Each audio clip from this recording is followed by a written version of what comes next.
Depois do sucesso absurdo do vídeo da história do GTA V e da história do GTA IV, hoje eu trago pra vocês a história de um jogo que não foi só um dos maiores sucessos da Rockstar, mas sim um jogo que moldou grande parte dos jogos que a gente vê hoje em dia, devido ao seu mundo aberto recheado de coisas e principalmente por sua história incrível e o seu protagonista inesquecível. Então com vocês, a épica história de GTA San Andreas. A nossa história começa em 1992, porém a gente vai ter que voltar um pouquinho no tempo para entender melhor essa história.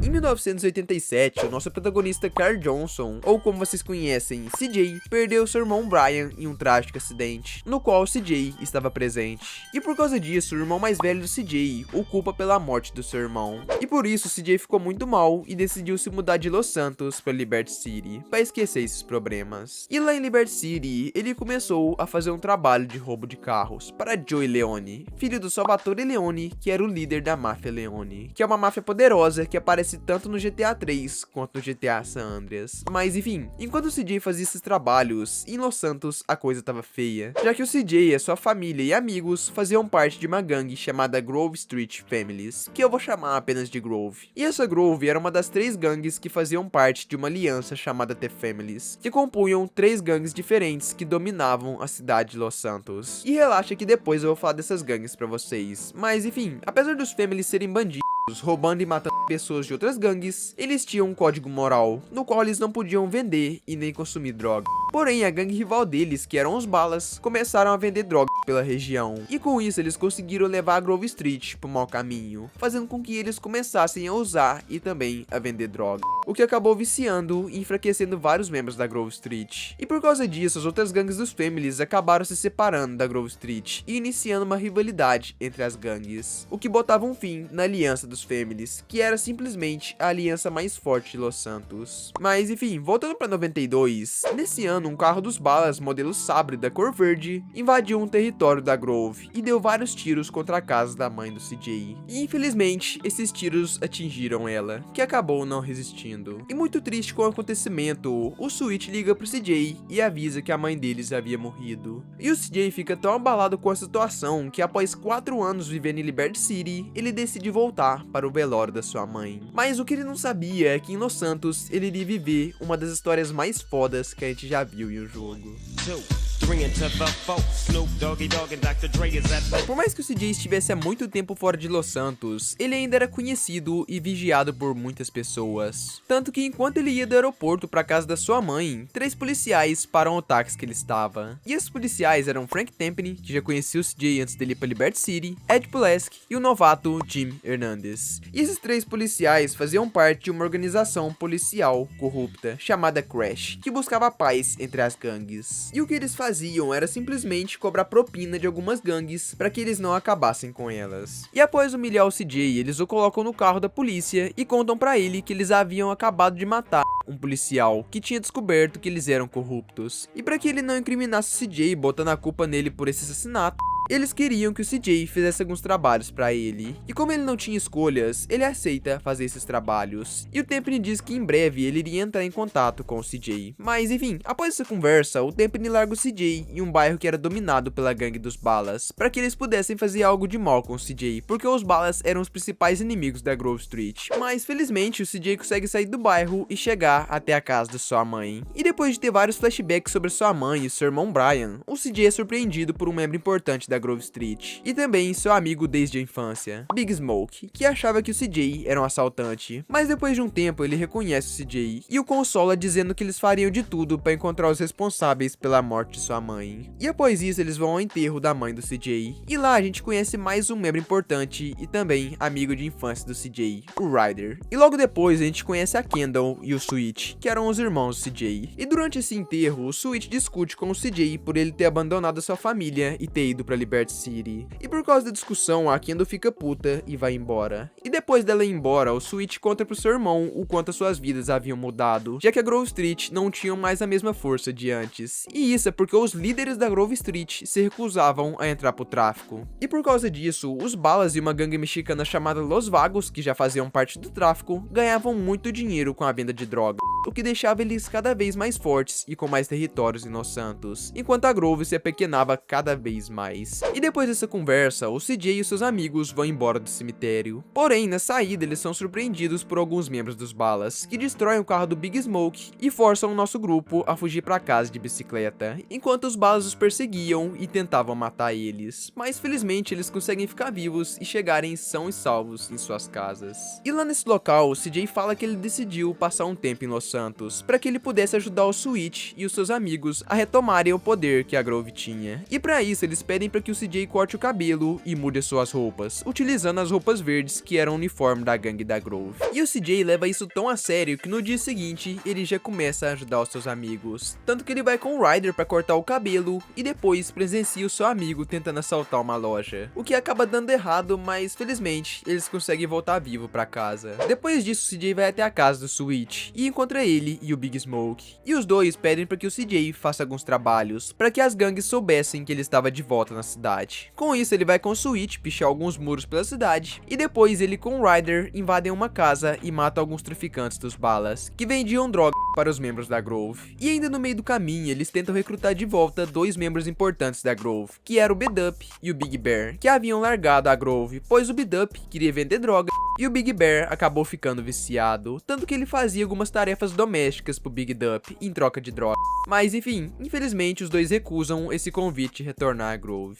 No dia seguinte, o CJ vai até a casa do Switch, e lá o nosso grupo decide ir até uma lanchonete chamada Chuck and Bell, já que o Big Smoke estava com fome. Chegando lá, cada um deles faz o seu pedido, e depois rola aquela icônica cena do pedido do Big Smoke. I'll have 2 number 9s, a number 9 large, a number 6 with extra dip, a number 7, 2 number 45s, 1 with cheese, and a large soda.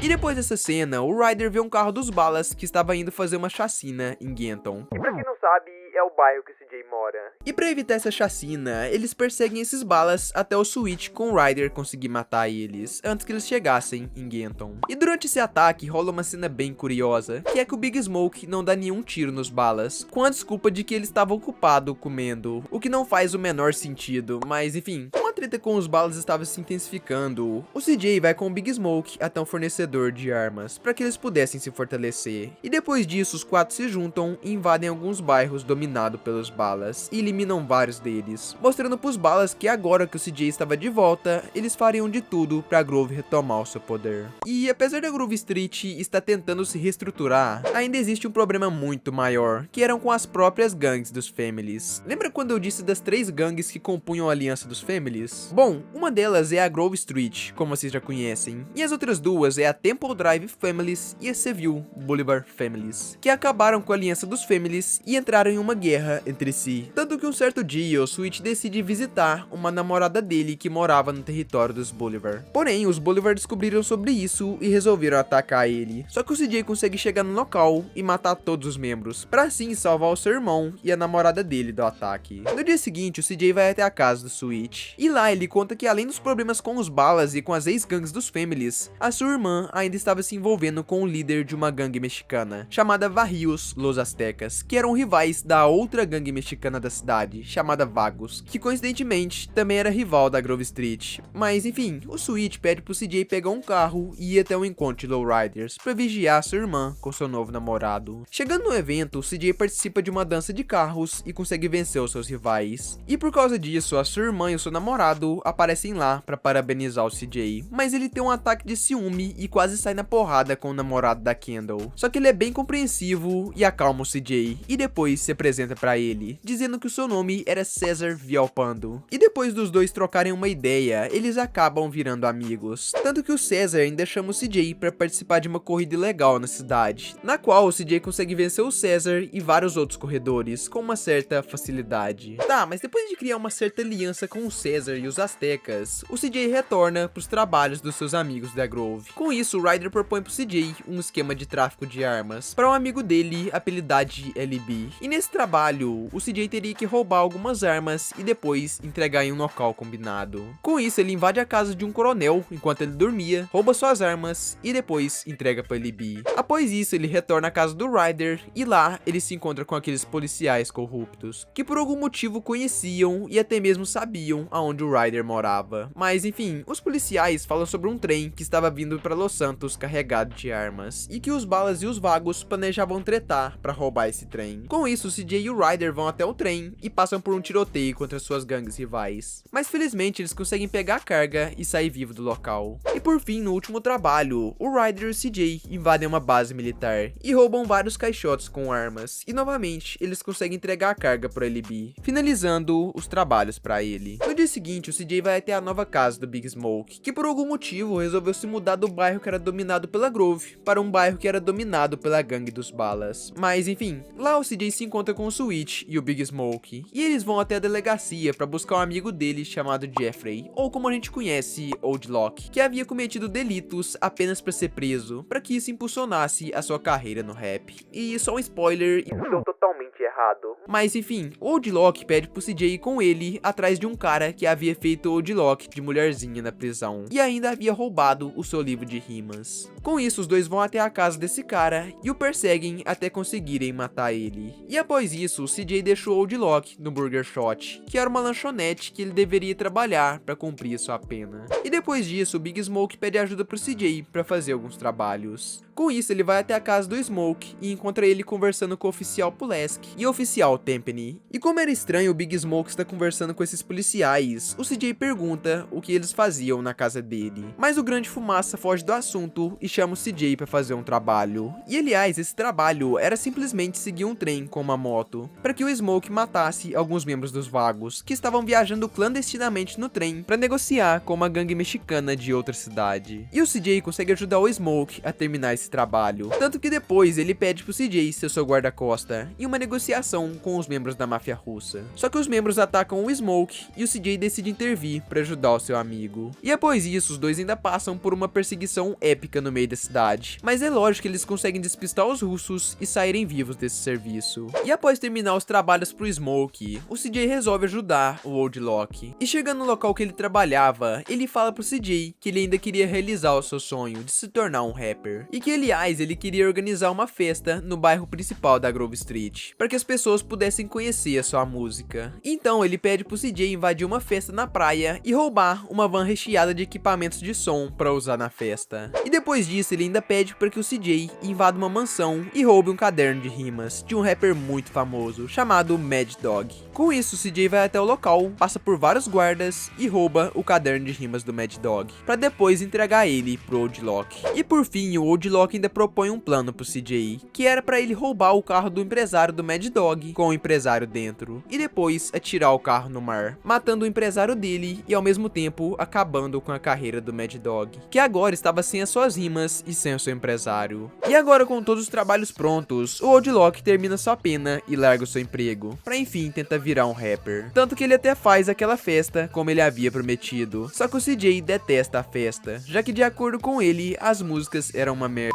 Mas enfim, o CJ sai da festa e conversa com o Ryder e o Switch, até que de repente chega um gangster da Grove e diz que um exército de membros dos balas estavam chegando no bairro para matar todo mundo. E para proteger o seu pessoal, o CJ se une com seus amigos e a sua gangue, e batem de frente e eliminam vários membros dos balas. Mas felizmente, depois de muito tiroteio, o CJ consegue proteger a sua gangue e os seus amigos. E aliás, o motivo desse ataque é porque os balas estavam se sentindo ameaçados com a volta do CJ, e provavelmente eles iriam fazer mais ataques até eles conseguirem matar ele, o que força o Switch a pensar em uma maneira de acabar com os balas. Mas deixando isso de lado, lembra quando o Tempany disse que o CJ iria precisar fazer alguns favores para que o Tempany não o prendesse injustamente? Bom, infelizmente o Tempany liga e pede pro CJ fazer esses favores. O primeiro favor era pro CJ incendiar a casa de um dos líderes dos vagos, porque o Tempany não gostava dele. Com isso, o CJ vai até o local e atira vários molotovs na casa, até ela começar a pegar fogo. Porém, durante o incêndio, uma garota inocente chamada Denise aparece na janela e pede ajuda pro CJ, já que ela estava presa dentro do prédio em chamas. Com isso, o CJ entra no local e passa pelas chamas, arriscando a sua vida para salvar ela. E depois de salvá-la, ela agradece o CJ, dando um beijo nele. E aliás, após essa missão, ela se torna uma das várias namoradas que o CJ pode ter pelo jogo. No dia seguinte, o Tempany pede pro CJ ir até as docas e estragar uma negociação entre os balas balas e a máfia russa. Porque mesmo que o Tempany fosse corrupto e cobrasse propina para proteger as gangues, em alguns momentos ele teria que atrapalhar essas gangues para demonstrar o seu serviço de policial e também para nivelar o poder das gangues da cidade. Com isso, CJ vai até um galpão e mata vários membros dos balas e da máfia russa, botando um fim na negociação. E depois de terminar os trabalhos para Crash, finalmente o CJ pode focar nos trabalhos para as gangues. E como o Switch sabia que os balas tinham se tornado um perigo, ele monta um plano para enfraquecer os balas e tornar a Grove forte novamente. E para isso acontecer, o Switch descobre o lugar que o maior traficante dos balas morava. E esse lugar se chama Park Green. E com isso ele pede pro CJ ir até lá e iniciar uma guerra no local, para que ele pudesse tomar posse daquele território. E após muito tiroteio, o CJ consegue tomar posse do parque, que agora pertencia aos membros da Grove Street. E depois desse conflito, aquele traficante que o CJ procurava, chamado Little Easy, aparece. E além de ser um traficante, esse cara também fazia parte da Grove Street. Porém, ele traiu a Grove para que ele pudesse se tornar um membro importante dos balas. E como forma de vingança, o CJ decide eliminá-lo. E aliás, após esse ataque, o CJ continua atacando e conquistando mais alguns territórios para Grove. Só que, como aquele cara que o CJ matou era um membro importante dos balas, vários outros membros importantes estariam no seu velório. Inclusive, o Kane, que era o líder da gangue dos balas. E essa era uma ótima oportunidade para que a Grove acabasse com ele. Então, o Switch e o CJ decidem invadir o funeral e matar todos os membros importantes dos balas que estavam lá, inclusive o Kane, que era o líder deles. O que enfraqueceria muito a gangue dos balas, a ponto de quase exterminar eles. Tanto que no dia seguinte, o CJ vai até a casa do Switch. E o Switch conta que como os balas estavam se enfraquecendo bastante por terem perdido vários territórios, e também porque eles haviam perdido vários membros importantes, inclusive o seu líder, o Switch teve a brilhante ideia de marcar uma reunião com os líderes da Temple Drive e da Seville Boulevard, para que assim a Grove e seus aliados voltassem a ser os mais fortes de Los Santos e pudessem acabar de vez com a gangue dos balas. Com isso, os quatro vão até um motel onde iria ocorrer a reunião de gangues, e o Switch entra lá dentro para iniciar a reunião. Porém, o que eles não sabiam é que alguém havia revelado para a polícia sobre esse encontro das gangues, e com isso aparecem vários policiais no local. E para salvar o seu irmão, o CJ decide entrar no motel para ajudá-lo, enquanto o Ryder e o Big Smoke fogem de carro. E depois de encontrar o seu irmão e enfrentar vários policiais fortemente armados, os dois fogem pro telhado e destroem um helicóptero da polícia, para depois os dois conseguirem fugir até a rua, onde provavelmente a polícia iria cercar eles. Porém, o Ryder com o Big Smoke aparecem bem na hora e salvam os dois. E após isso, eles passam por uma épica e demorada perseguição da polícia pela cidade, até que eles são encurralados em um beco e decidem atirar o carro por uma placa, que acaba batendo e explodindo em um caminhão de combustível. Só que é lógico que eles conseguiram pular antes disso acontecer. Ou seja, felizmente, eles conseguiram escapar vivos e ao mesmo tempo enganando e despistando a polícia. E mesmo que a polícia tenha invadido o motel, a reunião tinha sido um sucesso, com as três gangues conseguindo reatar a aliança dos Families. E aliás, no dia seguinte, o Switch demonstra que ele estava muito orgulhoso do CJ, já que o CJ era a peça principal que fez a gangue se reerguer. Mas enfim, depois disso, o Switch pede para todos que estavam na casa irem até um local estratégico para que eles pudessem confrontar e acabar de vez com a gangue dos balas. E enquanto o CJ ia pro local, o Cesar liga para ele e pede pro CJ ir até onde ele estava, porque ele havia descoberto algo muito importante. Só que o CJ recusa por causa do plano do Switch, mas o Cesar insiste e diz que aquilo provavelmente iria mudar a vida do CJ. Então o CJ decide ir até o local que o Cesar estava, e realmente o Cesar estava certo. Aquilo mudaria para sempre a vida do CJ. So you dragged me way across town to see what? Just in time, esse. Take a good hard look over there. So, some ballers hanging around a dope spot. So what? Just watch, homie. What the fuck? Oh, no. Shit, Smoke, what you into? Shh, that's it. Look at that ride. That's the motherfucking Green Saber.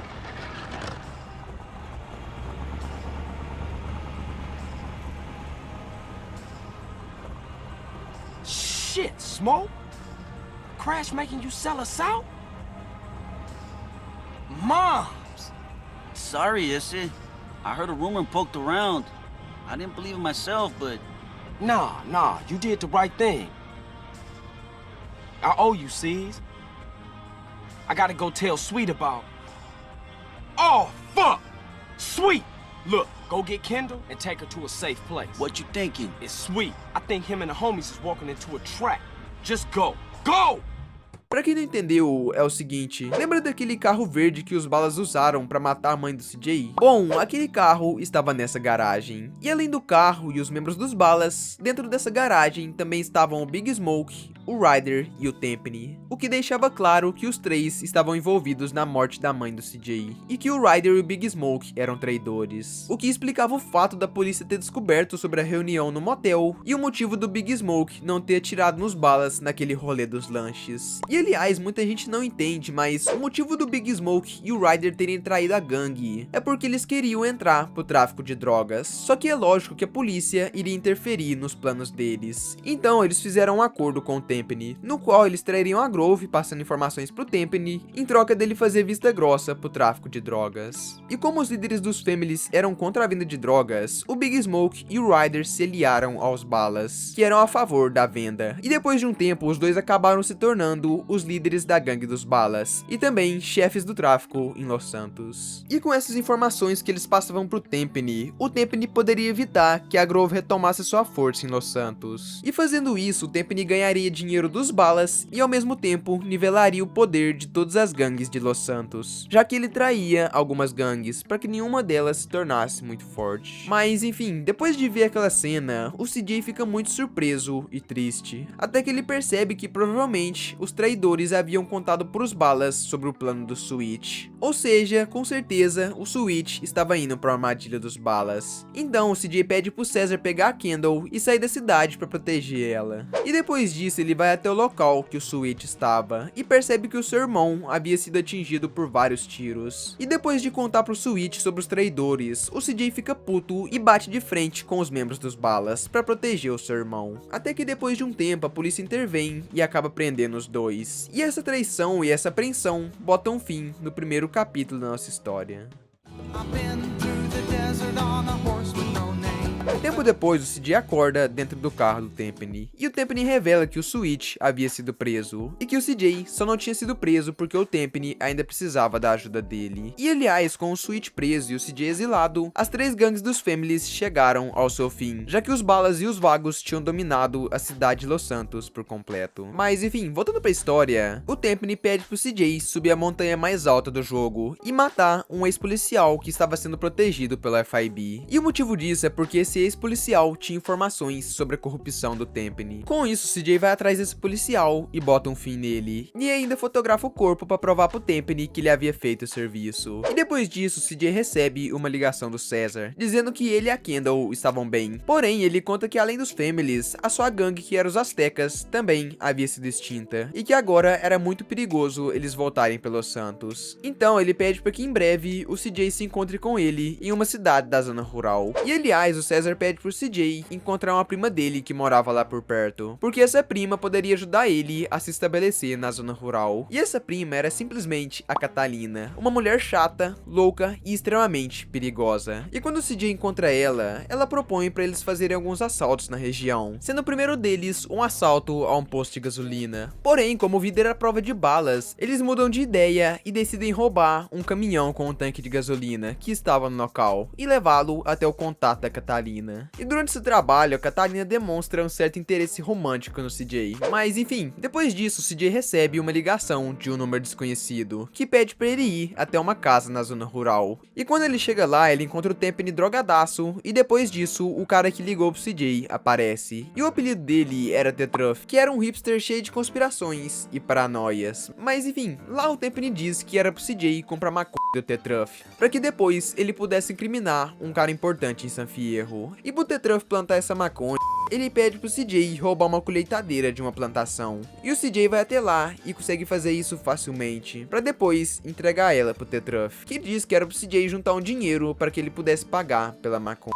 Mas no dia seguinte, o César chega na cidade e se encontra com o CJ. E lá eles têm uma discussão pesada, já que o César tava cheio de ódio, querendo ter sua vingança contra o Big Smoke e aqueles policiais, já que eles tinham feito eles perderem tudo que eles tinham. E o CJ ainda diz pro César que acha que o Big Smoke não havia traído sua gangue, mas depois da sua irmã e o César convencê-lo, ele acaba aceitando a verdade. E depois disso, o César ainda diz sobre um boato que o Big Smoke comprava drogas de San Fierro e as levava para Los Santos. Então o CJ diz que ele vai ficar de olho para ver se ele descobre algo sobre o Big Smoke. Só que na verdade o CJ não olha merda nenhuma, já que a Catalina tava obrigando o CJ a ajudar ela a fazer alguns assaltos. E aliás, durante esse tempo que eles trabalham junto, eles acabam tendo um relacionamento amoroso, cheio de ameaças e brigas, tudo por parte da Catalina. Mas enfim, o CJ ajuda ela a assaltar uma casa de apostas e depois uma loja de bebidas, na qual chegam alguns bandidos antes deles e roubam a loja, obrigando os dois a matar os bandidos para pegar o dinheiro. E por fim, o CJ se encontra com a Catalina em sua casa, só que lá ela tem um surto e diz que ela não queria mais nada com o CJ e que agora eles eram apenas parceiros de negócio. E o CJ fica bem triste com isso, mas logo depois eles vão e assaltam um banco na cidade. Só que como a polícia já sabia dos crimes, eles montam uma operação e quase conseguem prender a Catalina, mas o CJ consegue salvar ela e levá-la para casa. E como o CJ ainda não tinha dinheiro suficiente para pagar a maconha do T-Truff, o César propõe pro CJ participar de algumas corridas ilegais que eram organizadas pelo povo de San Fierro na zona rural, para que assim ele pudesse ganhar mais dinheiro ou até mesmo conhecer novos contatos. E nessa corrida a gente conhece o Uzi Mu, ou como vocês conhecem, o Uzi, que é um chinês milionário que se apresenta pro CJ, e ele pede pro CJ fazer uma aposta em dinheiro ou apostar o seu carro para participar da corrida, já que isso era obrigatório para participar dela. E após isso eles iniciam a corrida e o CJ consegue vencer todo mundo, ganhando um bom dinheiro dos outros participantes, inclusive o contato do Uzi Mu, que diz que era pro CJ ligar para ele caso algum dia ele fosse para San Fierro. E alguns dias depois disso acontece outra corrida, dessa vez no trajeto reverso. E lá aparece a Catalina e o seu novo namorado chamado Cloud Speed, que não é mudo, mas ele é conhecido por ser um cara bem quieto. E depois disso a Catalina faz um barraco e danifica o carro do CJ, por causa deles terem terminado o seu relacionamento de uma forma muito ruim. E aliás, ela ainda tenta fazer ciúmes no CJ com seu novo namorado, mas como ele não se importa muito com isso, eles decidem iniciar logo a corrida, na qual o CJ acaba vencendo de novo. E como a Catalina não tinha dinheiro e eles precisavam do carro para se mudar para Liberty City, ela dá uma escritura de uma garagem do Cloud em San Fierro pro CJ, como forma de pagamento pela aposta. E após isso, eles se mudam para Liberty City e dão início à história do GTA 3, que pra quem não sabe, o Cloud e a Catalina são os principais protagonistas daquele jogo. Mas enfim, após isso, o CJ se encontra com o T-Truff para pagar pela maconha. E lá ele diz que a sua Kombi, que se chama Nave Mãe, estava com a carga do CJ. Só que durante o encontro, a Narcóticos descobre sobre a plantação de maconha e vão até lá para prender eles. E é lógico que eles descobriram isso porque o Tempany dedurou o CJ, o que mostra o tanto que ele era filha da puta, já que ele obrigou o CJ a comprar maconha e depois ainda caguetou ele para parecer um bom policial. Mas enfim, o T-Truff com o CJ destroem todos os pés de maconha que estavam lá e derrubam o helicóptero da polícia, para depois os dois partirem para San Fierro. E no meio do caminho, o CJ liga pro César dizendo para ele o esperar lá na garagem. E quando eles chegam lá, o CJ fica putaço por causa do Cloud ter dado a garagem para ele ao invés do carro, já que a garagem era toda velha e fodida. Motherfucker!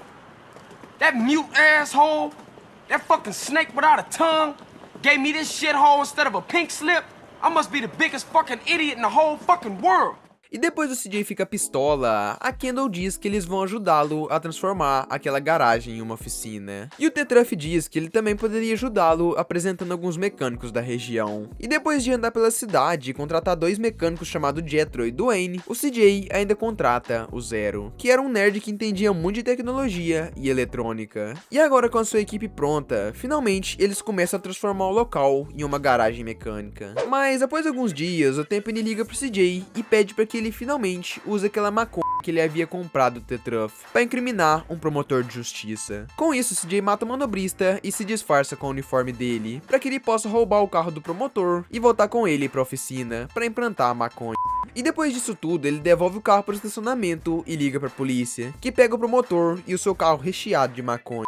E isso era porque o Tempany queria que ele acabasse com a carreira desse cara. Voltando pra garagem, a Kendall diz que os caras que trabalhavam na construção ao lado estavam assediando ela. Com isso, CJ vai até lá, mata os trabalhadores e destrói toda a obra. E por fim, ainda enterra um mestre de obras vivo em um buraco. Mano, que missão pesada, velho. E depois disso, um dos mecânicos liga pro CJ e pede para que ele pratique algumas aulas de carro em uma autoescola da cidade. E o CJ escuta ele e faz diversas provas, até que finalmente ele consegue tirar sua carteira. Tá, mas lembra quando o César disse que o Big Smoke comprava drogas de San Fierro e levava para Los Santos? Bom, depois de tirar a carteira, o César liga pro CJ e diz que ele estava seguindo um desses carros que levava droga pro Big Smoke em Los Santos. E com isso ele pede para que o CJ vá até o local que ele estava. Chegando lá, o César diz que o carro foi para a cidade de Angel Pine. Com isso, os dois vão até um local estratégico na cidade e descobrem que esse cara que buscava drogas era o Ryder. E tempo depois disso, chegam mais 3 caras que iriam negociar com o Ryder na lanchonete. E o César e o CJ fotografam todos eles, apesar deles não conhecerem os negociadores. E depois disso, os 3 voltam para a garagem em San Fierro para revelar as fotos. E o CJ pede pro Uzi ir até a garagem para ajudar ele a reconhecer os caras. E lá, o empregado do Uzi diz que esses caras formavam uma organização criminosa chamada Loco Syndicate, e ele diz que o cara de terno possivelmente era o líder deles, porém eles não sabiam o nome dele. Já o cara de blusa listrada era o T-Bone, que era um cara barra pesada, que batia e matava quem precisasse. Já o cara de roxo era o Dizzy, um cafetão dono de um clube de striptease de luxo da cidade, e provavelmente o cara mais fraco do trio. E por ele ser o cara mais fraco do trio, o CJ vai até o clube e se oferece para trabalhar pro Dizzy, que acaba aceitando a proposta e passando alguns serviços pro CJ, que eram de lidar com os agressores e cafetões rivais e até mesmo impedir que um pastor converta suas prostitutas. E como o CJ já tinha criado uma boa reputação com o Dizzy, ele o apresenta pro T-Bone. Só que nessa apresentação, o T-Bone recebe um telefonema dizendo que uma van de droga deles havia sido emboscada por uma gangue de motoqueiros. E com isso ele manda o CJ recuperar a carga e devolver pra eles. E após esse serviço, o CJ volta ao clube. E lá o T-Bone revela que mais uma van deles havia sido roubada, só que dessa vez com um membro importante da organização dentro dela. E para salvar ele, o CJ e o T-Bone seguem o sinal do celular dele e encontram a van que havia sido sequestrada por uma gangue vietnamita chamada Da Nang Boys. E depois de matar esses gangsters, eles finalmente conseguem salvar o Mike Toreno, que era o líder do Loco Syndicate. E logo quando ele sai da van, ele estranha o CJ, mas o T-Bone diz que ele era um capanga do Dizzy e acalma o Toreno. Depois disso, eles destroem a van com as drogas para não deixar evidências pra polícia. E depois, o CJ leva os dois pro clube. E como o Dizzy tava meio desconfiado do CJ, tempo depois do último trabalho, ele liga pro CJ e pede para que ele vá ajudar um amigo dele em um posto de gasolina. Chegando lá, o CJ entra dentro de um carro e o T-Bone surpreende ele com uma arma, perguntando pra quem o CJ trabalhava. E o CJ responde que ele só fazia esses trabalhos pelo dinheiro. E depois dele conseguir convencer o T-Bone, o Toreno aparece e pede pro CJ escoltar uma van de drogas, que seria emboscada pela gangue da Da Nang Boys. E depois do CJ matar vários gangsters e destruir várias barreiras que eles fizeram, a van consegue chegar até o seu destino. E como os mafiosos estavam suspeitando o CJ, ele se afasta um pouco e começa a trabalhar pro Uzi. E quando ele chega na casa dele, um dos funcionários conta pro CJ que o Uzi era cego. E o CJ fica surpreso com isso, tanto que ele pergunta pro funcionário como que o Uzi dirigia tão bem durante as corridas. E ele simplesmente diz que o Uzi era uma pessoa de muita sorte. Mas enfim, quando o CJ se encontra com o Uzi, ele diz que ele é líder dos Mountain Cloud Boys, que é uma triade chinesa que prefere resolver as coisas na conversa do que na treta. E além disso, aconteceu uma reunião de negócios, porém uma triade chinesa chamada Bloodfeather não apareceu nela. Então o Uzi chama o CJ pra ir lá perguntar o porquê que eles não apareceram nessa reunião. E aliás, essa reunião era pra falar dos perigos da gangue vietnamita chamada Da Nang Boys, que é a mesma gangue que tentou emboscar a van que o CJ protegeu. E quando eles chegam no local que a tríade estava, lá eles encontram vários membros dos Bloodfeather que foram mortos. E logo depois aparece um dos membros que sobreviveu, que estava escondido, e ele revela que foram os Da Nang Boys que fizeram isso. Tanto que eles aparecem logo em seguida e tentam matar os dois. Mas apesar de ser cego, o Uzi é muito bom na mira, tanto que ele e o CJ matam geral e conseguem fugir vivo do local. No dia seguinte, o Uzi chama o CJ e o apresenta para o líder da Red Gecko Tong, que se chamava Han Ranfali, que aparentemente é mudo. E o motivo do Uzi estar conversando com esse cara era porque ele queria fazer uma aliança entre suas tríades. E aliás, durante essa reunião, o Uzi conta pro Ranfali que ele descobriu que a gangue dos Da Nang Boys iriam se mudar pra San Fierro, e que isso era um perigo muito grande pra eles, e que inclusive isso explicava o motivo deles terem atacado os Bloodfeathers. Mas deixando isso de lado, o Ranfali pede pro CJ pegar um carro que estava com uma encomenda no aeroporto. Só que durante essa entrega, o CJ é perseguido pelos Da Nang Boys, mas ele consegue se livrar deles e entregar o carro numa garagem. Voltando na casa do Uzi, um capanga da tríade diz que tinha alguns membros dos Da Nang Boys que estavam esperando o Ranfali sair de casa, para que eles pudessem matar ele. Com isso, CJ tem a brilhante ideia de entrar em um carro com os vidros pretos e depois ir para bem longe do local, servindo de isca para afastar os assassinos. E aliás, o plano foi um sucesso, e o Ranfali conseguiu ir embora da casa do Uzi em segurança. E como o Uzi sabia que os Da Nang Boys iriam se mudar para San Fierro, ele pede pro CJ invadir o navio deles e plantar um rastreador, para que ele soubesse quando o resto da gangue dos vietnamitas viesse para San Fierro. E o Uzi ainda diz que ele só não iria fazer esse trabalho porque ele era cego e não sabia nadar. E como o CJ já era experiente em natação, ele mergulha no mar, passa por vários barcos dos guardas, até que ele consegue subir no navio, plantar o rastreador e fugir sem ninguém ver ele. E depois de muito tempo fazendo esses trabalhos, o CJ volta à garagem, e lá ele se encontra com os policiais Tempany e Pulaski, que pedem pro CJ fazer um trabalho pra ele. E nesse trabalho era pro CJ seguir um trem e depois matar um jornalista e um informante, já que os dois iriam expor as corrupções do Tempany. E o CJ consegue fazer esse trabalho facilmente. E depois de fazer esse serviço, o CJ recebe uma mensagem do Uzi, dizendo que os líderes do Loco Syndicate iriam fazer uma reunião com os traficantes dos balas. E essa era uma oportunidade de ouro pro CJ matar os traficantes e atrapalhar o negócio do Big Smoke. Só que o Uzi não sabia aonde era essa reunião, mas ele disse que o Dizzy iria fazer uma ligação para combinar o local. E se o CJ roubasse o telefone dele depois dessa ligação, ele iria descobrir o lugar exato que os traficantes iriam negociar. Com isso, o CJ invade o clube pelo telhado, e depois do Dizzy fazer a ligação, o CJ vai até ele e o ameaça com uma arma. No, you fucked up.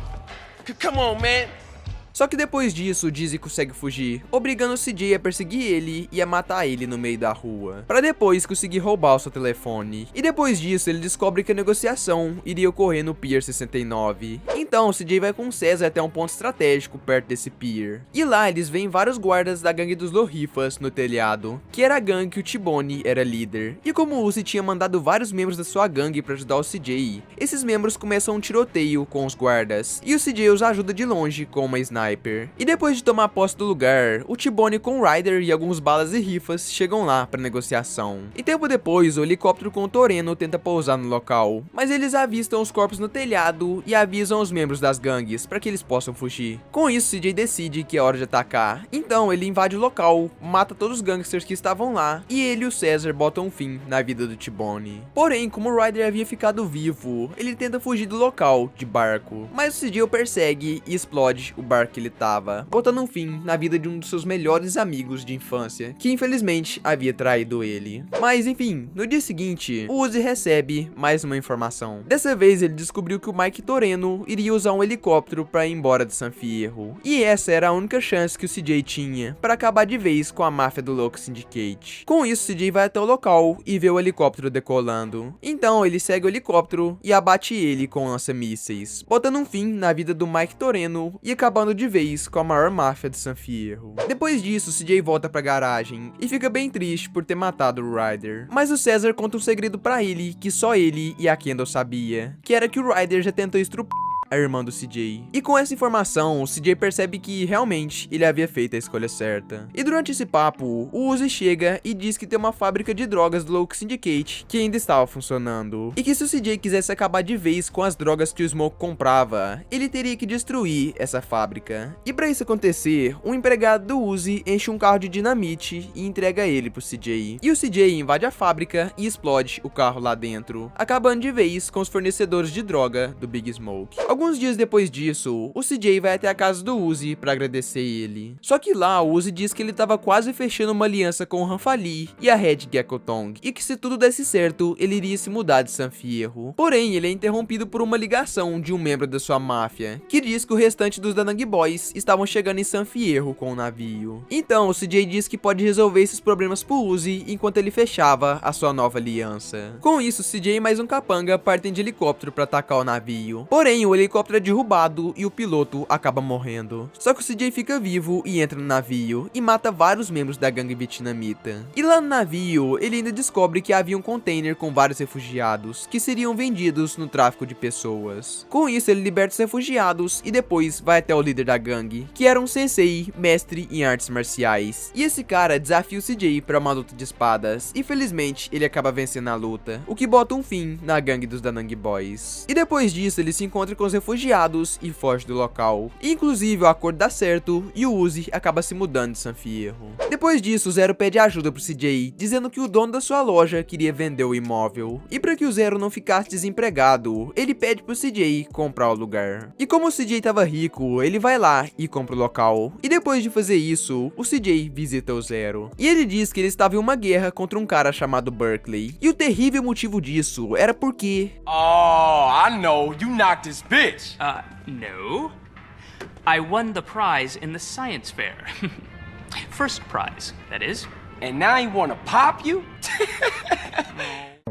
É um ótimo motivo. E durante a conversa, o Berkeley manda vários aviões para destruir as antenas de transmissão do Zero, mas o CJ usa uma arma e destrói todos os aviões. No dia seguinte, o CJ volta à loja e descobre que o Berkeley tinha ido até a loja do Zero e tinha batido nele. E como forma de vingança, o CJ ajuda o Zero a destruir algumas vans que entregariam algumas encomendas pro Berkeley, utilizando alguns aviões de brinquedo que tinham armas. E por fim, para resolver essa treta, o Zero faz uma aposta com o Berkeley, na qual cada um deles teria que fazer uma dupla e participar de um jogo. E quem perdesse teria que se mudar de San Fierro. Mas o CJ ajuda o Zero e eles conseguem vencer, obrigando o Berkeley a se mudar de cidade. E depois de ajudar o Zero, o mecânico Jethro liga pro CJ e conta pra ele sobre um esquema de roubo e venda de carros muito lucrativo. E para que esse esquema parecesse legítimo, ele pede pro CJ comprar uma concessionária próxima à garagem deles. E como o CJ ainda tinha muito dinheiro, ele vai até lá e compra o local. E depois disso, o Zero ajuda o CJ a localizar alguns veículos específicos para eles venderem. Então, o César se junta ao CJ e os dois roubam vários carros pela cidade. E depois os vendem, gerando um lucro altíssimo para eles. Mas enfim, depois de se firmar em San Fierro, o CJ recebe uma ligação anônima de um cara que sabia muito sobre ele e o seu irmão Switch. E esse cara pede pro CJ o encontrar em um rancho isolado no meio do deserto. E mesmo sendo bastante perigoso, o CJ decide ir até o local. E esse fato bota um fim no segundo capítulo da nossa história. Depois de muito tempo de viagem, o CJ chega no rancho, e lá ele não encontra ninguém, apenas o alto-falante pedindo para que o CJ fizesse um rolê com uma caminhonete monstro. E esse rolê era um teste para que o CJ pudesse provar o seu valor e o seu comprometimento. Com isso, ele realiza o teste e volta ao rancho. E lá um mecânico recebe e diz que era pro CJ voltar em breve. E quando o CJ volta ao rancho, o cara que ligou para ele aparece, e ele era ninguém menos que o Mike Toreno, que não estava no helicóptero que o CJ derrubou, o que deixa ele bem aflito com a situação. E o Toreno revela que ele era um agente importante do governo, e que aliás ele estava envolvido com vários tipos de tráficos por causa de interesses de alguns países. E ele não explica isso muito bem pro CJ, mas ele deixa bem claro que se o CJ o ajudar em um trabalho, ele fará de tudo para libertar o Switch da prisão. E como esse era o objetivo principal do CJ, ele acaba aceitando. E o primeiro trabalho era pro CJ roubar uma carreta com um tanque de combustível. Com isso ele chama o César e os dois realizam o roubo e entregam ela para o Toreno. Voltando ao rancho, o Toreno passa mais um serviço pro CJ. E depois ele fala pro CJ que ele sabia de muitas coisas, tanto que ele fala a cela que o Switch estava e também que ele já sabia que o Pulaski e o Tempany eram corruptos, e que inclusive ele sabia que eles tinham matado um policial e queriam incriminar o CJ, mostrando que realmente ele era um cara muito foda e que sabia das coisas. Mas enfim, nesse segundo serviço, o CJ teria que receber uma encomenda de contrabando. Com isso, ele sobe numa montanha e enfrenta vários helicópteros que queriam roubar a carga, mas o CJ consegue pegar o contrabando e entregar ele pro Toreno. E após isso, ele retorna novamente à casa do Toreno. E lá eles têm uma treta porque o Toreno diz que ainda não vai soltar o Switch, já que ele ainda precisava da ajuda do CJ. E para isso ele pede pro CJ comprar uma pista de pouso abandonada e aprender a pilotar aviões. E depois de comprar a pista e fazer vários desafios para enfim tirar sua carteira de avião, o Toreno se encontra na pista de pouso com o CJ e pede para que ele faça uma entrega de uma encomenda para alguns homens dele. Com isso, o CJ pega um avião e pilota ele bem perto do chão, para que ele não apareça no radar do exército com a encomenda, para depois disso ele conseguir entregar o pacote e retornar à pista de pouso. Enquanto o CJ esperava o Toreno para mais um trabalho, aparecem vários homens junto com o avião cargueiro, que se aproveitam da pista para poder abastecer o avião com armas. E como o CJ estava assustado, ele se esconde atrás de umas caixas, até que o Toreno chega do nada e diz que aqueles homens não trabalham para ele, mas sim para uma agência rival. E essa agência fazia contrabando de armas para alguns ditadores da América do Sul, o que era praticamente o que o Toreno faz. Só que como a outra agência que tá fazendo isso, ele desaprova a ação deles. Então o Toreno pede pro CJ invadir o avião e plantar algumas bombas, e depois explodir ele, destruindo todo aquele contrabando do avião. E após isso, o Toreno deixa o CJ em paz por um tempo. Porém, quando o CJ volta à pista de pouso, ele encontra o T-Truff. E como o T-Truff era um cara que acreditava em várias conspirações, ele conta pro CJ que o governo estava desenvolvendo um item chamado Black Project, e que esse item estava sendo muito bem guardado e vigiado em uma base secreta do governo. Então ele pede pro CJ invadir a base da Área 69, vulgo Área 51, e roubar esse Black Project. E por mais que essa ideia pareça loucura, o CJ acredita no T-Truff, já que ele já tinha provado que ele sabia de várias coisas sobre o governo, tanto que naquela missão que ele recruta os mecânicos, o T-Truff mostra diversas vans misteriosas pro CJ. E quando o CJ pergunta o que eram aquelas vans, ele simplesmente diz que às vezes é melhor a gente não saber sobre os planos do governo, mostrando pro CJ que ele não era um cara totalmente louco, mas sim um cara que sabia de muita coisa. Então, por causa disso, o CJ acredita no T-Truff e resolve invadir a Área 69, matando vários soldados do exército para depois invadir as instalações subterrâneas. Lá dentro ele passa por mais soldados e desativa os mísseis antiaéreos, para depois ele encontrar o Projeto Negro, que era simplesmente uma mochila a jato, ou como vocês conhecem, uma jetpack.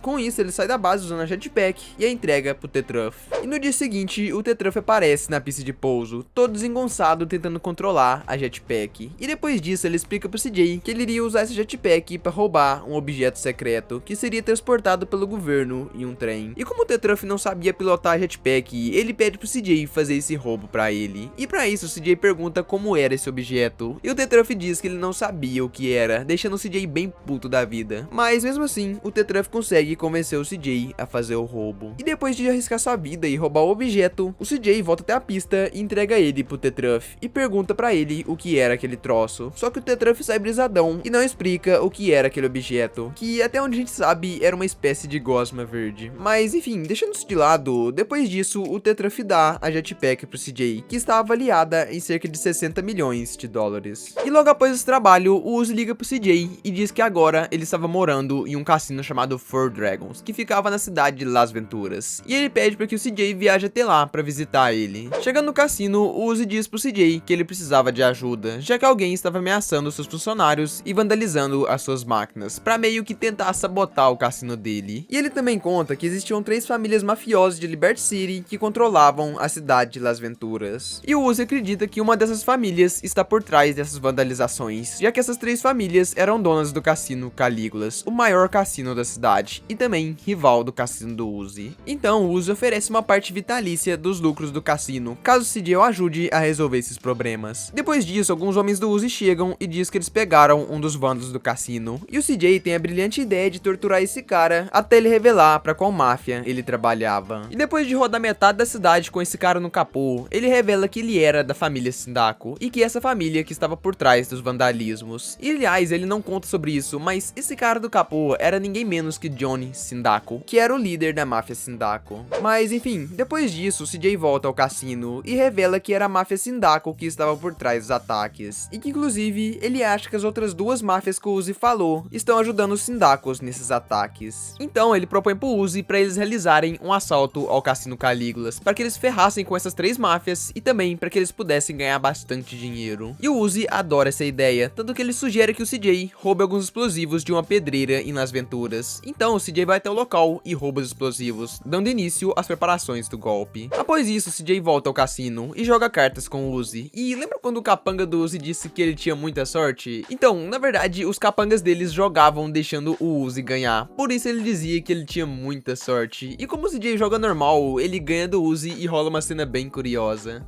Not good, man. You got 47. Damn. You're bad luck for me, you know?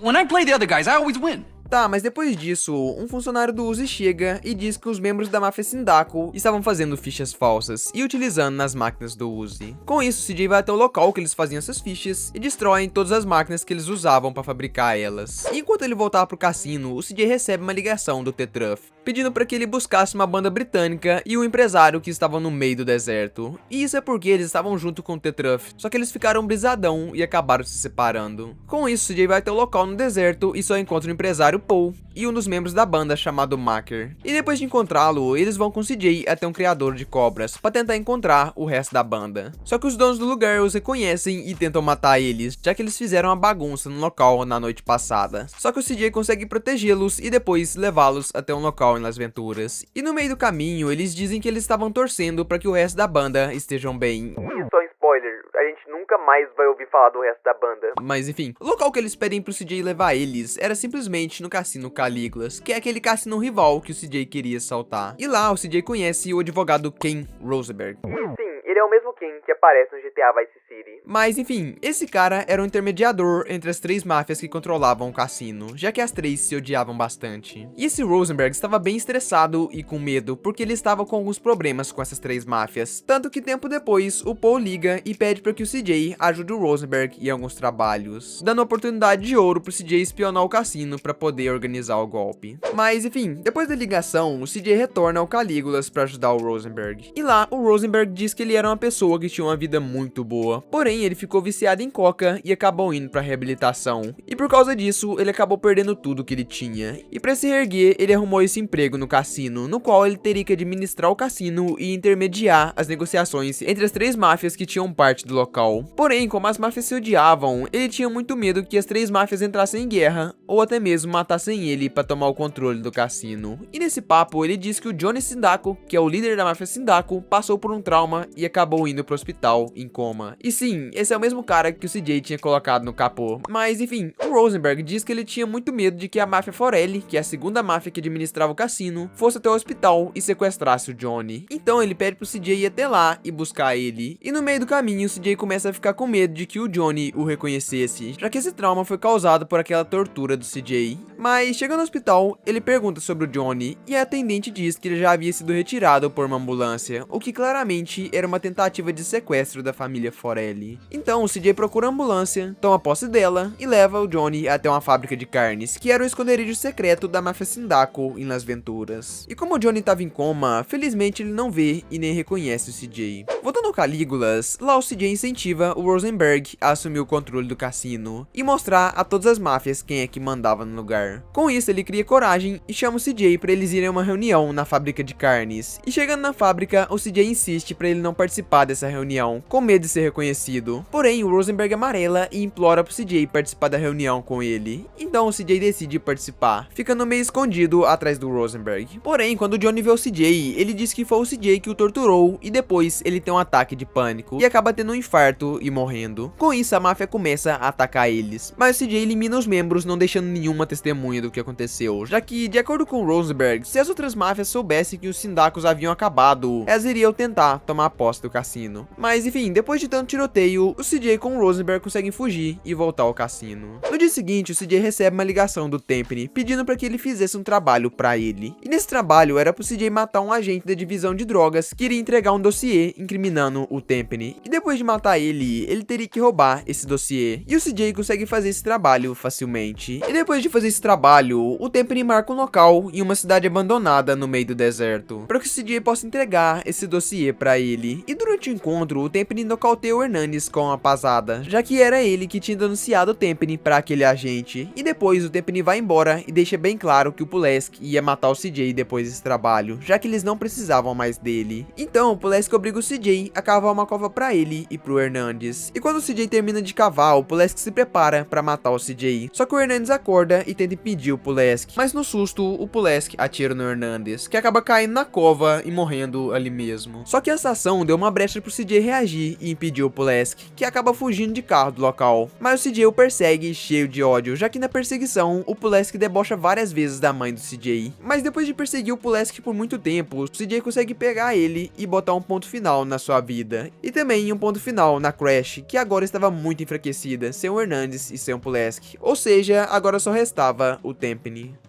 Voltando pro cassino, o Uzi, o Ranfali e o CJ assinam um contrato dividindo o lucro do cassino entre os três, assim como o Uzi havia prometido. E pra quem não entendeu, esse cassino era fruto da aliança das tríades do Ranfali e do Uzi. E é por esse mesmo motivo que os dois fizeram essa aliança lá em San Fierro. Tá, mas saindo do cassino, o CJ vê uma multidão torcendo pra um cara pular de cima de um hotel. E esse cara era ninguém menos que o Mad Dog, aquele rapper que o CJ roubou suas rimas lá no começo do jogo. E lá de cima, o Mad Dog explica que ele quer pular porque o empresário dele foi assassinado e também porque o livro de rimas dele foi roubado. E agora um cara com uma voz muito ruim chamado Old Lock tava fazendo muito sucesso usando esse livro. E por causa do sucesso do Old Lock, a fama do Mad Dog havia acabado completamente. E como o causador disso tudo foi o CJ, ele fica com peso na consciência e se oferece para ser o empresário do Mad Dog. Só que ele não dá ouvidos e ainda tenta pular do hotel. Com isso, o CJ rouba uma caminhonete com caixas para amortecer a queda do Mad Dog. E depois disso,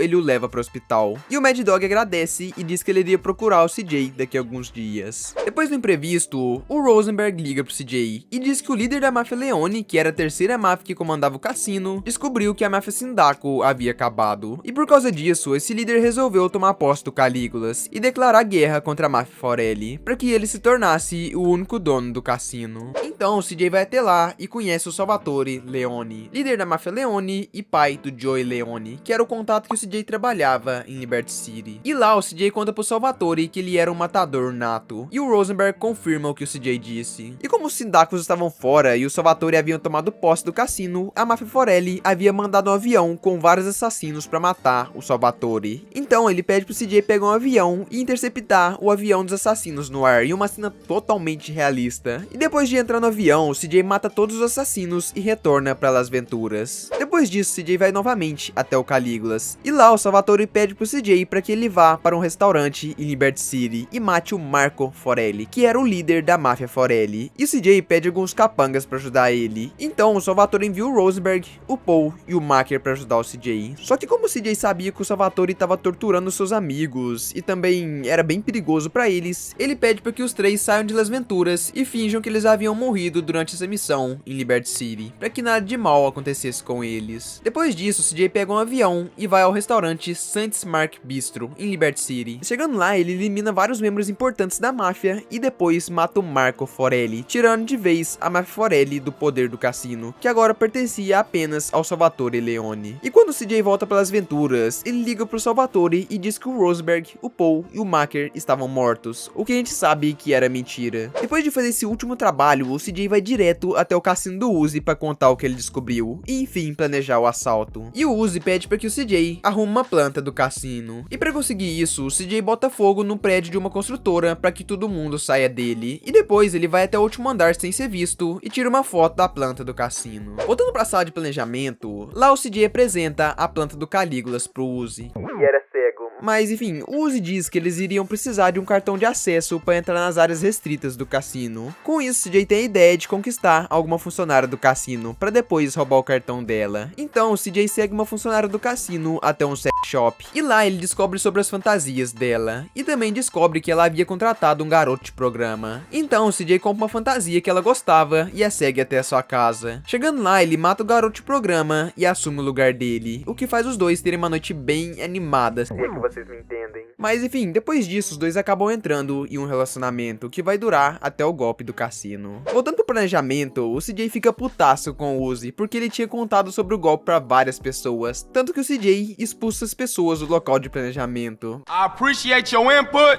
but please, fuck off. What'd he say? He said fuck off. Come on, let's get out of here. Hey, what are you still doing here? I live here. Oh, okay, you can stay. E depois disso, ele diz pro Uzi que seria muito mais fácil eles invadirem o cassino se estivesse acontecendo uma confusão no local. E para essa confusão acontecer, eles teriam que desligar a luz do lugar. Então, o CJ tem a brilhante ideia de ir até uma hidrelétrica que fornece luz para a cidade, invadir ela em silêncio e plantar vários explosivos nos geradores para que eles fossem destruídos no dia do assalto. E depois de plantar os explosivos, ele foge da usina de uma forma muito foda. Mas enfim, depois disso, o CJ volta à preparação e diz que a melhor forma de tirar o dinheiro do cassino sem que a polícia perceba seria roubando um caminhão e pintando ele igual um carro forte. E também roubando algumas motos da polícia para utilizar como uma escolta falsa. Assim, eles nem suspeitariam que o caminhão estava levando dinheiro roubado. Então, o CJ rouba várias motos da polícia pela cidade e as entrega em um caminhão cegonha. E também usa um helicóptero guincho para roubar um caminhão e entregar ele na pista de pouso, que era o lugar onde o Zero iria pintar ele igual aos caminhões que eles usavam no Calígulas. E como seu relacionamento com a funcionária do cassino tinha avançado, o CJ já tinha conseguido o cartão de acesso e estava pronto pro golpe. Então, finalmente, eles se reúnem para aplicar o golpe. Com isso, o CJ invade o cassino e vai até a sala dos geradores. E o Zero diz pro CJ jogar uma bomba de gás pela tubulação para que os seguranças do cofre fossem nocauteados. Depois disso, o CJ vai até a garagem para ajudar os seus amigos. E durante esse percurso, o Zero explode a hidrelétrica e acaba com a luz da cidade, causando um rebuliço no primeiro andar do cassino. Com isso, o CJ chega até a garagem e, como estava sem luz, ele equipa um óculos de visão noturna e depois usa uma empilhadeira para abrir o portão, colocando todos seus amigos para dentro do local. E aliás, aqui ainda rola uma cena bem engraçada do Uzi dando de cara com a parede. Layout to this place so I know it back to front. Everybody follow me.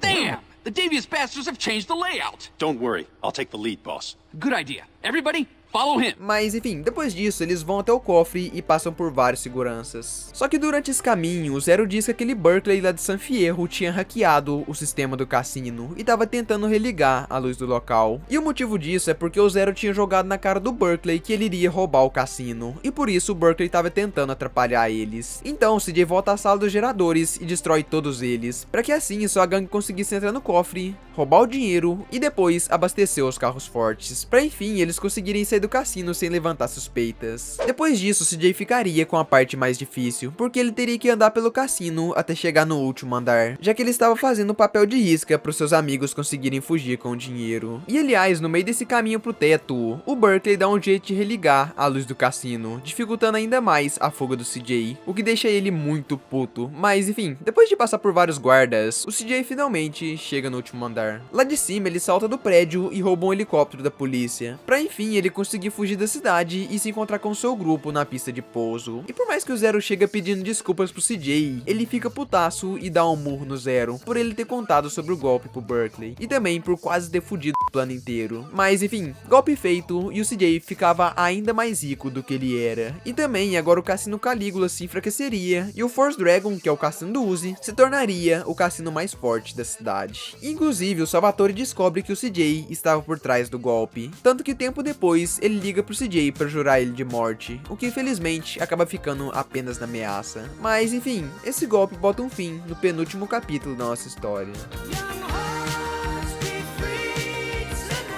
Alguns dias depois do golpe, enquanto o CJ discutia sobre alguns assuntos do cassino, o Mad Dog aparece por lá, totalmente são e recuperado. E o CJ começa a conversar e a incentivar o Mad Dog a voltar pro mundo das músicas, já que agora o CJ seria seu empresário. Só que o Mad Dog diz que para ele voltar a cantar, primeiro ele queria voltar para sua mansão. E o CJ fica muito animado com isso, porque seria uma ótima chance dele se restabelecer em Los Santos. Até que o Mad Dog diz que ele não poderia voltar para lá, porque ele deu essa mansão para um traficante dos vagos chamado Big Poppa. E o CJ fica putaço por causa da atitude do Mad Dog de ter deixado o Big Poppa tomar a sua mansão. Então ele decide recuperar a mansão dele. Com isso ele vai com a sua tríade em um avião até Los Santos e salta aterrissando sobre a mansão. E lá rola um puto de um tiroteio com os vagos. E o CJ vai avançando pela mansão, limpando todos os gangsters do local, até que finalmente ele encontra o Big Poppa, que acaba fugindo da mansão com um carro. Mas o CJ o persegue pela cidade e mata ele, recuperando recuperando a mansão do Mad Dog. E também enfraquecendo os vagos, já que a essa altura do jogo, os balas e os vagos eram as únicas gangues de Los Santos. E como o CJ tinha virado empresário do Mad Dog, ele chama o Rosenberg, o Paul e o Macker para serem os produtores e contadores do rapper. E após isso, eles se unem na mansão e começam a trabalhar no novo álbum musical dele. E apesar do CJ ter perdido a esperança de soltar o seu irmão, de repente, depois de muito tempo sumido, o Toreno hackeia os equipamentos de som deles e diz pro CJ que ele iria soltar o Switch. Mas antes, ele pede pro CJ fazer uma última tarefa simples para ele, que era entrar em um porta-aviões, roubar um caça do exército e depois destruir alguns barcos espiões. É só isso que ele queria. Então o CJ fica puto com esse pedido do Toreno, mas ele decide entrar na lancha e embarcar no porta-aviões pela polpa. Lá dentro ele mata vários soldados do exército e desativa os mísseis no navio, pra enfim ele conseguir roubar o caça. E depois de decolar, o CJ ainda enfrenta vários caças do exército no ar, já que eles queriam abater ele. Depois de se livrar de todos os jatos, o CJ vai atrás dos barcos espiões e destrói um por um, até que finalmente ele termina o trabalho e liga pro Toreno pra perguntar aonde era pra deixar a aeronave. E aliás, nessa ligação, o CJ fica putaço com o Toreno. Fuck you, Toreno! I never want to go through this again. I think I'm a Earl. Oh, what a big wine. You want them keys to that wine? Hey, you were spectacular. You know what I've been getting? I think my little Carl's a double agent. Ooh. Shut up, Toreno! Where you want this thing? What thing? I don't know what you're talking about. You stole it. Got nothing to do with me. I don't know what you're talking about. See you around. Toreno! Toreno! Shit! Mas enfim, depois disso, ele decide entregar o caça na sua pista de pouso no deserto, o que aumentava ainda mais o seu patrimônio. E depois disso tudo, o CJ volta pra mansão, e novamente o Toreno aparece por lá pra pedir um último favor pro CJ. Só que o CJ já tava com muita raiva do Toreno, já que ele tinha feito vários trabalhos e o Toreno não cumpria com o prometido, que era de soltar o Switch, que aliás havia sido condenado à prisão perpétua. You know what? I'm tired of your fucking little jobs. Ah, will you stop? This is pathetic. Come on, you're embarrassing yourself. Come on, put it down. Don't be ridiculous, okay? Hey, I got a little surprise for you here. You ready for this? Huh? Answer it.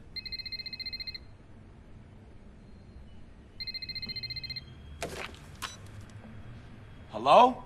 Carl, sweet. Oh, sweet!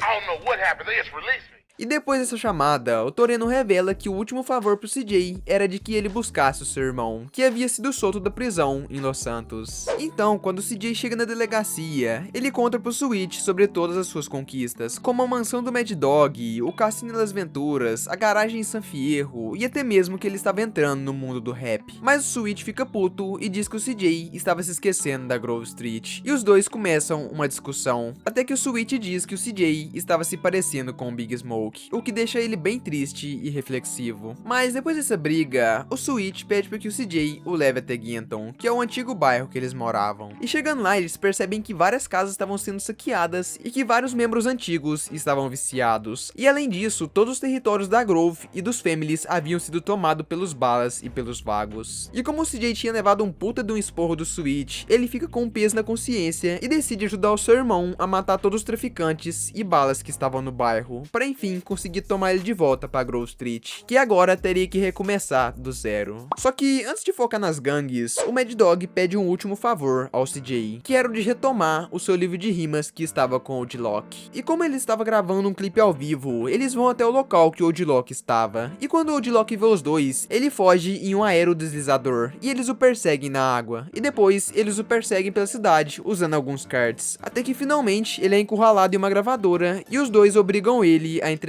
o livro de rimas. E o interessante dessa cena é que o CJ chama o Odlock de falso, porque o empresário dele era o Big Smoke, e em momento algum o Odlock revela que foi o CJ que roubou o livro de rimas do Mad Dog, mostrando que apesar de tudo, ele ainda tinha uma consideração pelo CJ. E aliás, o dono da gravadora rompe com o Odlock e começa a ajudar o Mad Dog no seu próximo álbum. Mas enfim, depois disso o CJ retorna à sua casa em Ginton, bem na hora que o Switch estava se entregando às drogas. Então o CJ começa uma treta com o Switch para evitar que ele entrasse naquele mundo. Porém, durante a treta, a mina que estava no local diz que aquela droga era um presente do Big Dup e que se o Switch não usasse, o Big Dup ia ficar puto com eles. Então o CJ fica com muita raiva e vai até a casa do Big Dup. E um drogado revela que ele havia se mudado pro Park Green e que agora ele pertencia à gangue dos balas. Com isso, eles vão até o parque e começam uma guerra com os balas que estavam no local, até que finalmente eles conseguem retomar a posse do território para a Grove Grove. E depois disso, eles encontram a casa do Big Dup. E depois do Sweet ameaçar eles perguntam aonde o Big Smoke vivia. E ele diz que o Big Smoke tinha enlouquecido com o poder e o dinheiro, e que ele não sabia aonde o Smoke morava. Com isso, o Sweet ameaça matar o Big Dup, mas ele chama o Big Bear e pede para que ele mate o Sweet com o CJ. Mas como o Big Bear estava cansado de ser escravo em troca de drogas, ele se rebela e dá uma surra no Big Dup, e depois pede para os irmãos o colocarem de volta na Grove Street, para que eles possam voltar a serem fortes. E depois disso, o Sweet leva o Big Bear para uma clínica de reabilitação, para que ele possa se curar e depois voltar a ser um membro da Grove Street. Alguns dias depois disso, o Sweet chama o CJ para que eles possam sair pela cidade e conquistar alguns territórios para Grove, para assim a gangue poder se fortalecer. Então o CJ vai e ajuda o seu irmão, conquistando vários territórios pela cidade. Mas enfim, enquanto tudo isso acontecia, a carreira do Tempany ia de ladeira abaixo, já que agora ele estava sem mais ninguém para apagar suas evidências e silenciar as suas testemunhas. E por causa disso, o Tempany e o seu parceiro que morreu, o Pulaski, estavam sendo acusados de corrupção, envolvimento com o tráfico de drogas, agressão sexual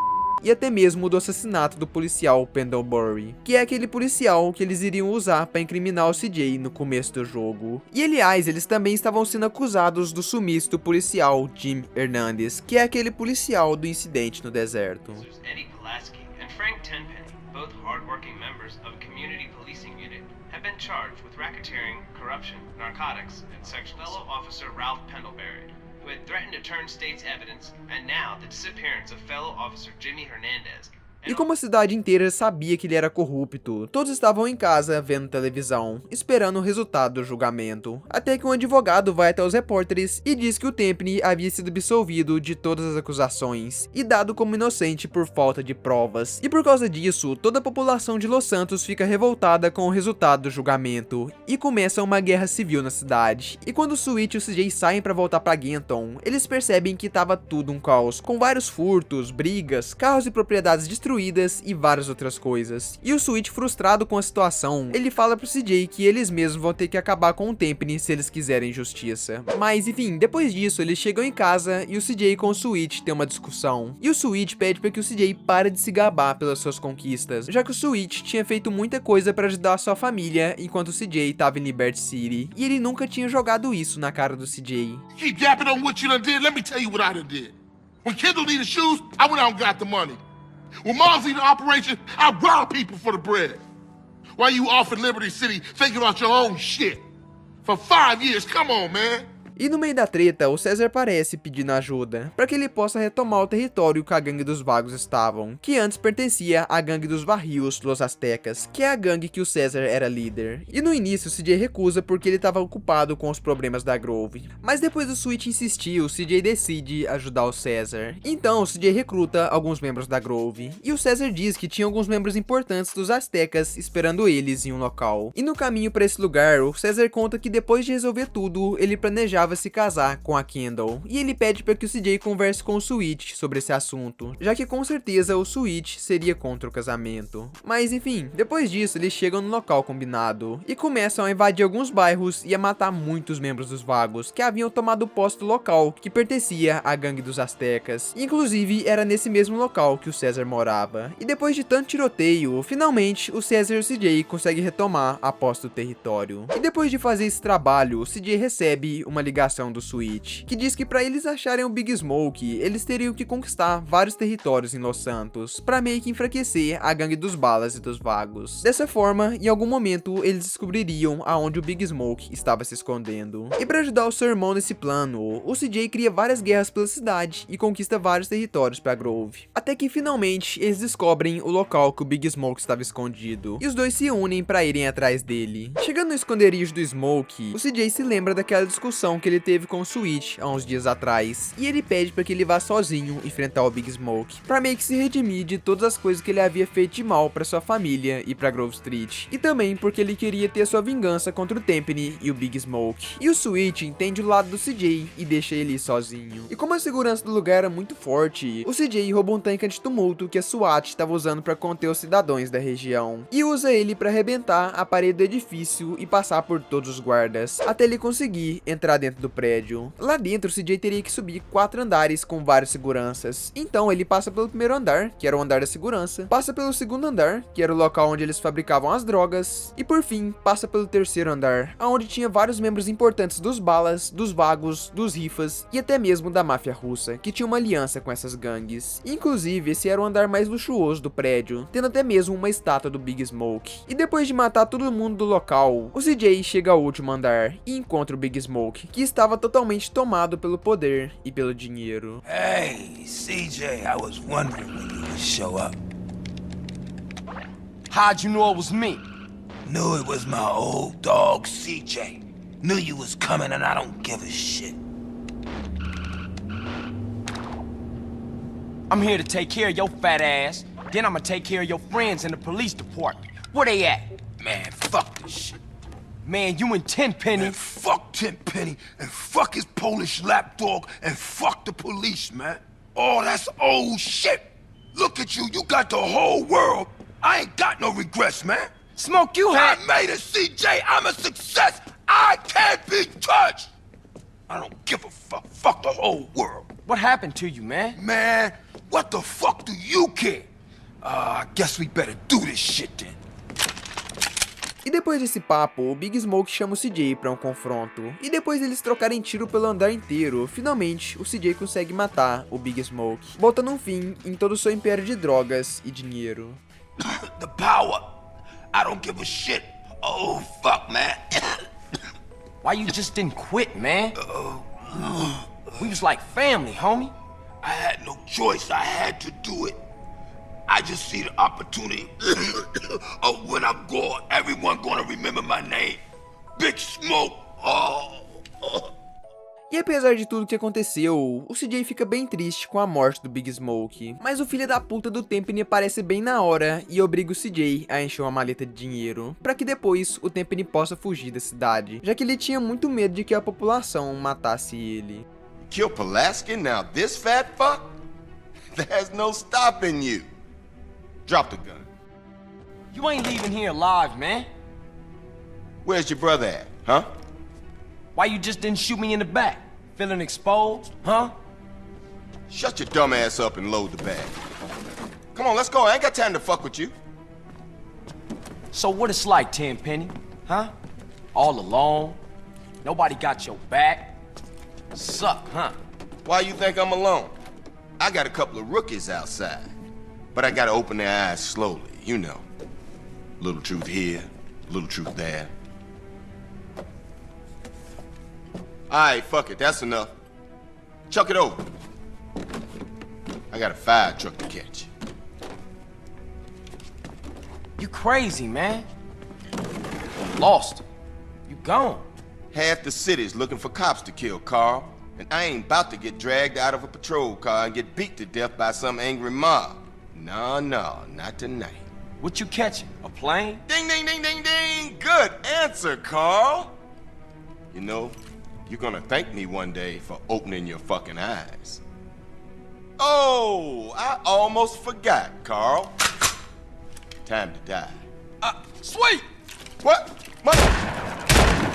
It ain't over, Carl. It ain't over. Depois de CJ escapar da morte, o Tenpenny foge e causa uma explosão no prédio, fazendo com que o local fique em chamas e que a energia elétrica acabe. Tudo isso para dificultar a fuga do CJ. Mas mesmo assim, o CJ usa um óculos de visão noturna e desce andar por andar, passando por vários locais em chamas e também por vários membros de outras gangues que queriam matar ele. Até que finalmente o CJ chega no térreo e consegue escapar por pouco da explosão do prédio. E para que o Tenpenny não fugisse com o caminhão de bombeiros, o Switch pula e agarra bem na escada do caminhão. E para salvar o seu irmão, o CJ rouba um conversível do local e segue o caminhão de bombeiros, passando por vários lugares pela cidade de Los Santos, que estava um caos completo, com vários gangsters, barreiras de carros, coquetéis molotovs, tiroteio e muitas outras coisas. Até que depois de muita perseguição, o CJ chega perto e consegue salvar a vida do Switch. E agora com o Switch no carro, o CJ troca de lugar com ele e os dois continuam perseguindo o Tenpenny para impedir que ele fuja da cidade. E por mais que o Tenpenny Tenpenny tenha chamado vários gangsters e policiais corruptos para ajudar ele, o CJ atira e destrói todos os carros inimigos. Até que depois de muito tempo de perseguição, o Tenpenny perde o controle do caminhão, enquanto ele passava pela ponte que ficava em cima do bairro principal da Grove Street, fazendo com que ele caia da ponte e sofra um acidente gravíssimo.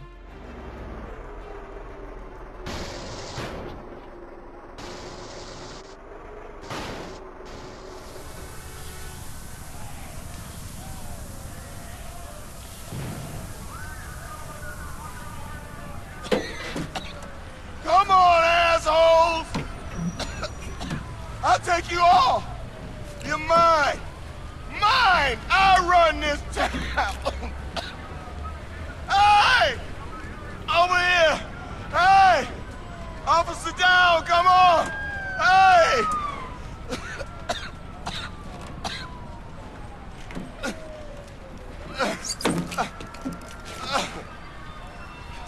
Assholes! You never understood what I did. 50 of me, and this town would be okay. I took the trash out. I did. And I'd do it all again. Don't do it, man. He's gone.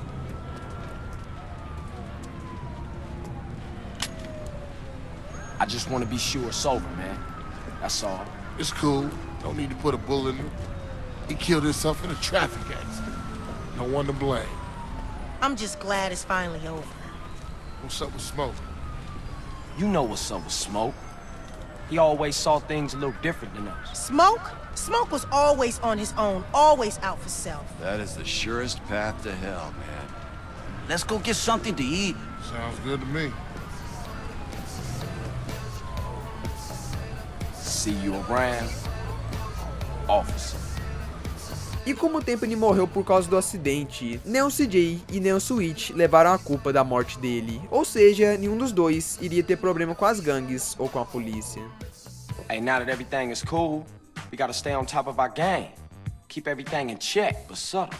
We got problems in Venturas, problems in San Fierro. Shit's never ending. For sure. I mean, the family's back on their feet, but we gotta keep shit tight. Because a lot of people has got their eyes on us. Whoa, whoa, whoa, whoa, whoa. I come in peace with Mr. Dog here, who has an announcement. Our first gold record! Yeah, baby! Yeah, you know I'm talking about. Yeah, they heard about I it. decided to get breast implants.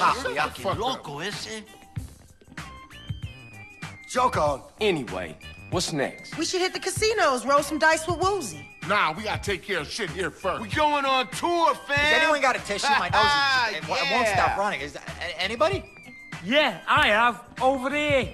I'll pass. Carl, where are you off to now? Finna hit the block. See what's happening. E sim, pessoal, esse é o final do que pra mim é a melhor história da saga GTA. Inclusive, após esse final, o CJ pode viver em paz com a sua família e a sua gangue, e também com bastante dinheiro, já que ele era empresário do Mad Dog, que emplacou um disco de ouro, dono de uma pista de pouso, de um cassino e de uma oficina, e também de uma jetpack, avaliada em 60 milhões de dólares. E por fim, ele ainda tinha acabado de dar um golpe multimilionário em um cassino gigantesco, ou seja, o que não faltava pra ele é dinheiro. E aliás, após o final do jogo, o próprio Switch diz que as gangues dos Families estão de volta, estabelecendo ainda mais dominância para Grove Street. Ou seja, agora finalmente eles iriam viver em paz. Enfim, muito obrigado para quem assistiu até aqui, forte abraço e aliás, se você gostou, vai ter mais 2 vídeos aqui no card para você assistir contando a história do GTA 4 e do GTA 5. Mas enfim, muito obrigado e até o próximo vídeo. Welcome to San Andreas, I'm CJ from Grove Street, land of the heinous, gangbangers in cold heat. And Los Santos neighbors get no sleep, beefing with anybody, competing, even police. 4 deep in the green rag with gold feet, blast with the flag on the strap, that's OG. Stay in shape, hit the gym, lift the weights, get super cut, a big and